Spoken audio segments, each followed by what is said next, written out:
નમસ્કાર દર્શક મિત્રો, એસડી ન્યૂઝ ગુજરાતી ચેનલ પર આપનું સ્વાગત છે અને હું આપની સાથે વૈશાલી પુબારુ કરીશું નજર આજના સમાચાર પર ડાંગ જિલ્લાથી।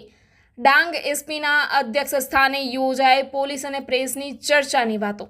ટેકનોલોજીના આ યુગમાં હજારો લોકો સાયબર ફ્રોડનો શિકાર થતા હોય છે, જેનાથી પૈસા પરત મળવાની સંભાવનાઓ ઓછી થઈ જતી હોય છે। ત્યારે પ્રજાજનોને ઓનલાઈન ફ્રોડનો શિકાર થતા અટકાવવા ડાંગ જિલ્લા પોલીસ અધિક્ષક યશપાલ જગાણિયાના અધ્યક્ષ સ્થાને આહવા ખાતે એક પ્રેસ મીટિંગ યોજાઈ હતી, જેમાં જિલ્લા પોલીસ વડાએ ઓનલાઈન ફ્રોડ થાય તો 1930 પર તુરંત જ કોલ કરવા અનુરોધ કર્યો હતો। ડાંગ જિલ્લામાં છેલ્લા 6 મહિના દરમિયાન 200થી વધુ અલગ અલગ ઓનલાઈન ફ્રોડ થયા અંગેની ફરિયાદો પોલીસના ચોપડે નોંધાઈ ચૂકી છે, જે કોર્ટની પ્રક્રિયા બાદ અરજદારોને રકમ પરત કરવામાં આવશે। ઓનલાઈન ફ્રોડ અલગ અલગ રીતે થઈ રહ્યા છે, જેમ કે banking fraud, social media fraud, fake એકાઉન્ટના નામે fraud, online video calling fraud, KYC fraud જેવા અનેક આ પ્રકારના ફ્રોડ થાય તો તુરંત જ 1930 પર કોલ કરવા તેમજ અજાણી લિંક પર ક્લિક ના કરવું જેવી અનેક બાબતોને લઈને લોકોએ જાગૃત થવાની જરૂર છે। આવા લોકહિતના મુદ્દે પ્રેસ કોન્ફરન્સનું આયોજન કરવામાં આવ્યું હતું।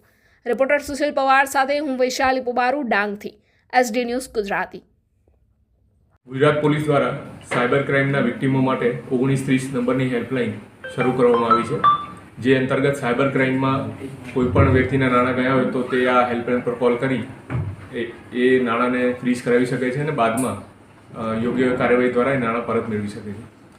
આમાં પોલીસના ધ્યાને એવું આવેલ છે કે સાયબર ક્રાઇમના આરોપીઓ કે પ્રકારે કોઈપણ યુક્તિથી વિક્ટીમના નાણાં કોઈ ત્રાહિત વ્યક્તિના એકાઉન્ટમાં નાખી દેતા હોય છે અને આ ત્રીજી વ્યક્તિ, ત્રાહિત વ્યક્તિ જે છે એ ગુનામાં કોઈ રોલ હોતો નથી, પરંતુ કોઈપણ પ્રકારે છેતરપિંડીથી કે યુક્તિથી આરોપીઓ આ નાણાં એ વ્યક્તિના એકાઉન્ટમાં નાખી દેતા હોય છે અને પછી એ એકાઉન્ટ ફ્રીઝ થઈ જાય ત્યારે આ વ્યક્તિ ને ઉપર નાણાકીય બોજ પડે છે અને ગુનામાં કોઈ રોલ એમનો હોતો નથી। તો આ પ્રકારના 28,000થી જેટલા એકાઉન્ટ હાલમાં ગુજરાત પોલીસ દ્વારા અનફ્રીઝ કરવામાં આવ્યા છે અને 53 કરોડ જેટલી રકમ જે તે વ્યક્તિને પરત આપવામાં આવી છે, જેથી જે નિર્દોષ વ્યક્તિઓ છે જે ગુનામાં રોલ હોતો નથી તેમને કોઈપણ પ્રકારનો નાણાકીય બોજ ન પડે અને એ સાથે જ સાયબર ક્રાઇમના આરોપીઓને પણ પકડી શકાય। આ બંને વસ્તુને બેલેન્સ રાખીને હાલમાં ગુજરાત પોલીસે સંવેદનશીલતા રાખીને 28,000 એકાઉન્ટ અનફ્રીઝ કરેલ છે।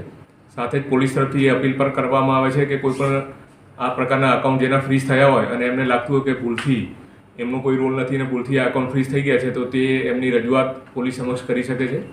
એમના કેસની પૂરી સમીક્ષા કરીને આખું વેરીફાઈ કરીને પછી એમના અકાઉન્ટ પણ અનફ્રીઝ કરવામાં આવશે।